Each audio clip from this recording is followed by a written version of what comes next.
Good morning class.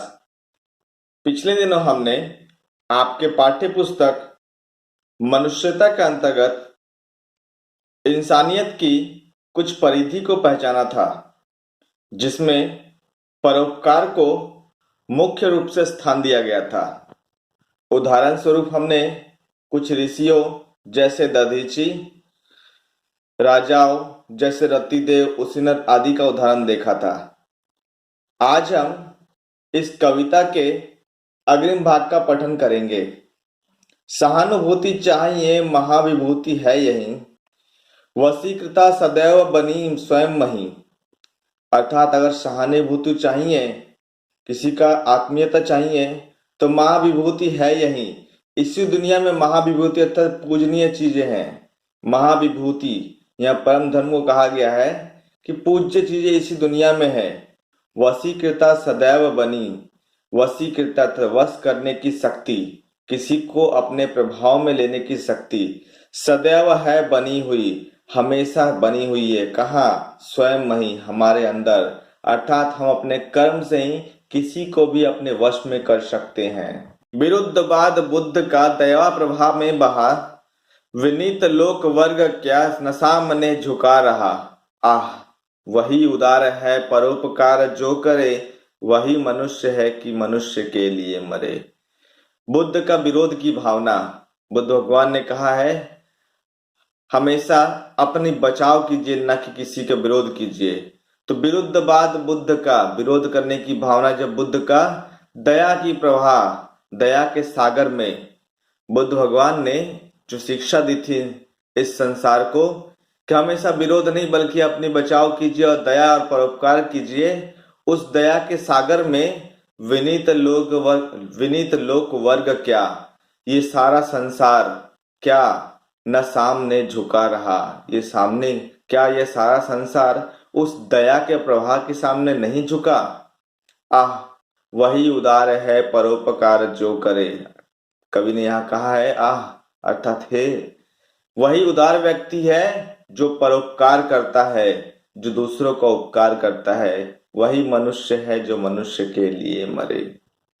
रहो न भूल के कभी मदांध, तुच्छ वित्त में सनाथ जान आपको करो न गर्व चित्त में। अनाथ कौन है यहाँ त्रिलोकनाथ साथ है, दयालु दीन बंधु के बड़े विशाल हाथ है। अतीव भाग्यहीन है अधीर भाव जो करे, वही मनुष्य है जो मनुष्य के लिए मरे। रहो न भूल के मदांध तुच्छ वित्त में, भूल कर भी रहो न अर्थात जीवित रहो, ऐसा भूल कर भी जीवित नहीं रहना चाहिए कभी। मदांध तुच्छ वित्त में, मदांध अर्थात मद में अंधा, अपने आप में अहंकार में अंधा, तुच्छ वित्त में, वित्त अर्थात इस शरीर में।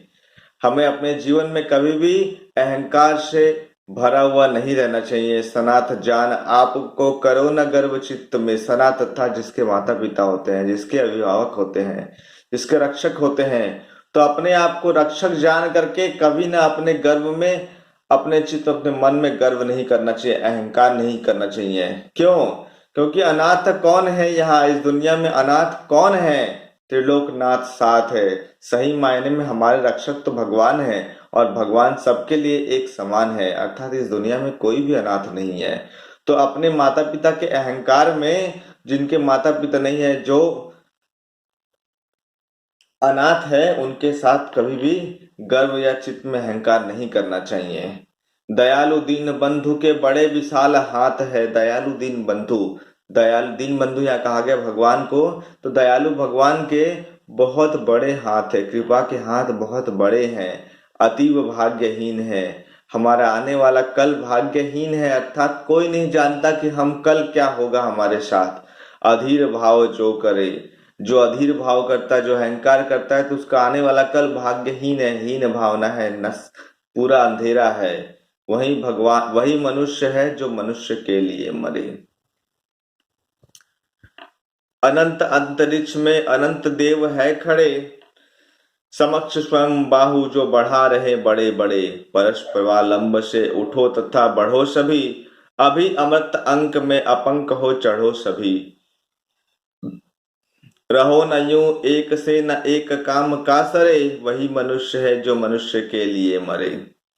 अनंत अंतरिक्ष में, अनंत जिसका अंत कोई नहीं है, ये अंतरिक्ष, ये आसमान जहां हम मानते हैं कि सारे भगवान का वास है, इस अनंत अंतरिक्ष में अनंत जिसकी कोई गिनती नहीं है देव है खड़े, समक्ष स्वयं बाहु जो बढ़ा रहे, और सभी अपने अपने स्वयं बाहु अर्थात बाहें भुजाएं बढ़ा रहे हैं। परस्परालंब से उठो तथा बढ़ो सभी, परस्परालंब, परस्परा अर्थात एक दूसरे की सहायता लेते हुए उठो और अपने जीवन के लक्ष्य की ओर आगे बढ़ो।